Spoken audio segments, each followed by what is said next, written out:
Hello everyone, मैं विकास। चलिए आज हिंदी व्याकरण में आपका जो अलंकार टॉपिक चल रहा है उसी में हम आगे बढ़ते हैं।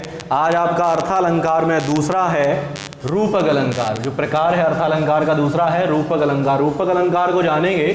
चलिए देखते हैं। रूपक अलंकार यानी जहाँ उपमेय और उपमान एक रूप हो जाते हैं, यानी जहाँ उपमेय और उपमान क्या हो जाए, एक रूप हो जाए, यानी तुलना ना की जाए, वहाँ कौन सा अलंकार होता है आपका?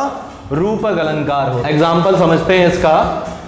चरण कमल वंदो हरि राय, यानी मैं हरि के कमल रूपी चरणों की वंदना करता हूं। अब चरणों को किसका रूप दे दिया है? कमल का रूप दे दिया है। ठीक है, अगला देखेंगे। दूसरा है मैया मैं तो चंद्र खिलौना ले हूं।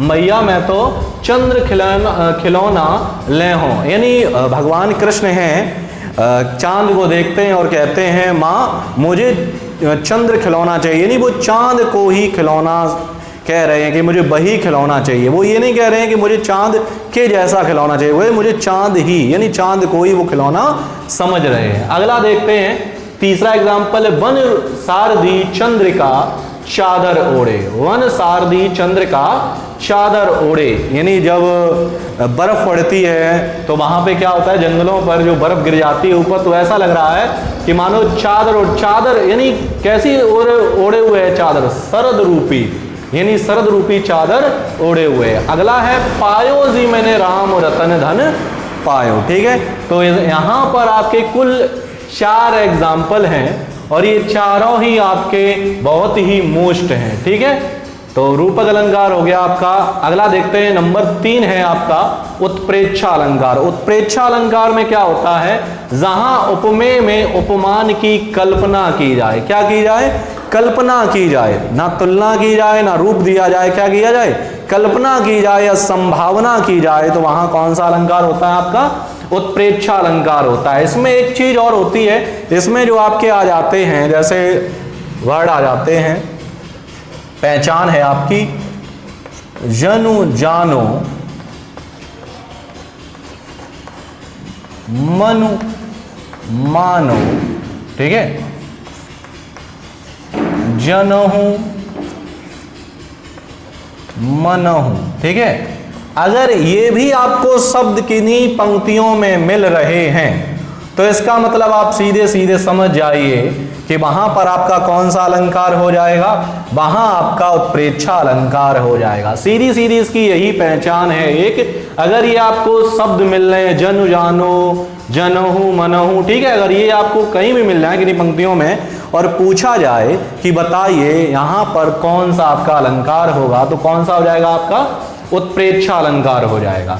एग्जाम्पल देखते हैं इसके। सोहत ओढ़े पीत पट श्याम सलोने गात मनहु नील मणि शैल पर आतप पर्यो प्रभात। अब यहां पे आप पंक्तियों के बीच में मनहु शब्द देख रहे हैं तो आप सीधे सीधे पहचान जाएंगे कि भाई इसमें आपका उत्प्रेक्षा अलंकार है। एग्जाम में आपसे बस यही पूछेगा, ना कि उसका अर्थ निकलवाएगा। ठीक है, लेकिन फिर भी आपको अर्थ समझना बहुत ही जरूरी है। ठीक है, अर्थ समझते हैं। सोहत ओढ़े पीत पट श्याम सलोने घात मनहो नीलमणि शैल पर आतप पर्यो प्रभात, यानी नीलगिरी पर्वत पर भगवान कृष्ण जो हैं पीले वस्त्र पहनकर, यानी श्याम यानी भगवान कृष्ण जो हैं पीले वस्त्र ओढ़ करके या पहन करके सो रहे हैं। तो दूर से ऐसा लग रहा है मानो सुबह सुबह हुई हो, यानी सूर्य निकल आया हो। ठीक है, यानी कल्पना की जा रही है। क्लियर हुआ? अगला देखते हैं। एग्जाम्पल है दूसरा।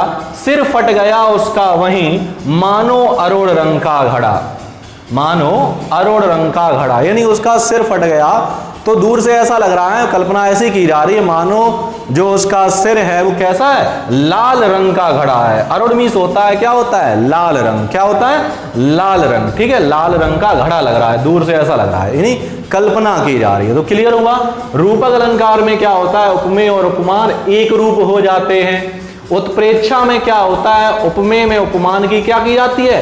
कल्पना की जाती है, तो वहां उत्प्रेक्षा अलंकार हो जाता है। इसमें आपके जनु जानो मनु मानो ये आपको शब्द देखने को मिल जाएंगे। ठीक है, इसी क्रम में हम आगे बढ़ते हैं। नंबर 4 आता है आपका अर्थालंकार में। अतिशयोक्ति अलंकार। ठीक है, अतिशयोक्ति में क्या होता है, जिन पंक्तियों में बढ़ा चढ़ाकर वर्णन किया जाए, जिन पंक्तियों में बढ़ा चढ़ाकर वर्णन किया जाए, वहां कौन सा अलंकार हो जाएगा आपका, अतिशयोक्ति अलंकार। मान लो हमने कोई आपसे बात कही और वो आपने बात क्या कर दी, उस बात को और बढ़ा चढ़ाकर कह दिया, तो वो बात कैसी हो गई, अतिशयोक्ति बात हो गई। ठीक है, चलिए इसके कुछ उदाहरण समझ लेते हैं। हनुमान की पूंछ में लग न पाई आग, लंका सिगरी जल गई, गए निशाचर भाग। ठीक है, अर्थ समझते हैं तब समझ में आएगा कि हनुमान की पूंछ में लग न पाई आग, हनुमान जी की पूंछ में आग भी नहीं लग पाई थी,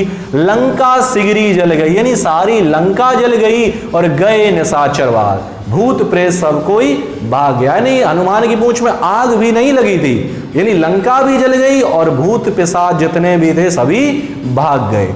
अगला और एक और एग्जाम्पल देखते हैं इसी में। भूप सहस दस एक ही वारा, लगे उठावन टरत नटारा। यहां वर्णन किया गया है सीता जी का जब स्वयंवर चल रहा था तो धनुष तोड़ा जा रहा था। ठीक है, तो वहीं का ये वर्णन किया गया है। अर्थ समझते हैं कि भूप सहस दस एक ही वारा, यानी 10,000 राजा धनुष को तोड़ने में एक साथ लगे हुए हैं, तब भी वो धनुष टस से मस नहीं हो रहा है, यानी अपनी जगह से हिल नहीं रहा है। क्या कभी ऐसा हो सकता है कि 10,000 राजा जो हैं एक धनुष में लग जाएंगे और तब भी वो अपनी जगह से हिलेगा नहीं? तो भूप सहस दस एक ही वारा, लगे उठावन टरत नटारा। ठीक है, चलिए एक और लास्ट एग्जाम्पल देखते हैं अतिशयोक्ति अलंकार का।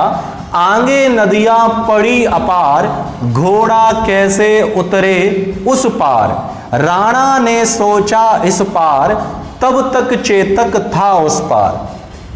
चलिए देखते हैं, राणा जी का वर्णन किया गया है, उनके चेतक घोड़े के बारे में कहा गया है। यानी राणा जी हैं अपने घोड़े पर बैठ करके जा रहे हैं, तो जाते जाते रास्ते में क्या होता है, उन्हें एक नदी मिलती है। ठीक है, तो वहीं का वर्णन कि आगे नदियां पड़ी अपार, घोड़ा कैसे उतरे उस पार। आगे नदी है, राणा जी घोड़े पर बैठकर सोच रहे हैं कि नदी के उस पार कैसे जाया जाए। राणा ने सोचा इस पार, राणा जी इस पार सोच रहे हैं, तब तक चेतक था उस पार। सोचते सोचते क्या हुआ, तब तक चेतक उस पार चला गया। यानी इतना बड़ा चढ़ाकर वर्णन कर दिया गया है। तो क्लियर हुआ, जहां या जिन पंक्तियों में बड़ा चढ़ाकर वर्णन किया जाए वहां आपका कौन सा अलंकार हो जाएगा, अतिशयोक्ति अलंकार हो जाएगा। चलिए आगे बढ़ते क्रम में हम आगे देखेंगे आपका अगला जो है अनियोक्ति अलंकार। नंबर 5 है अर्थालंकार में अनियोक्ति अलंकार। अनियोक्ति अलंकार क्या होता है, काव्य में जहां अन्य वस्तु के माध्यम से मानव की स्वदशा का ज्ञान कराया जाए वहां अनियोक्ति अलंकार होता है।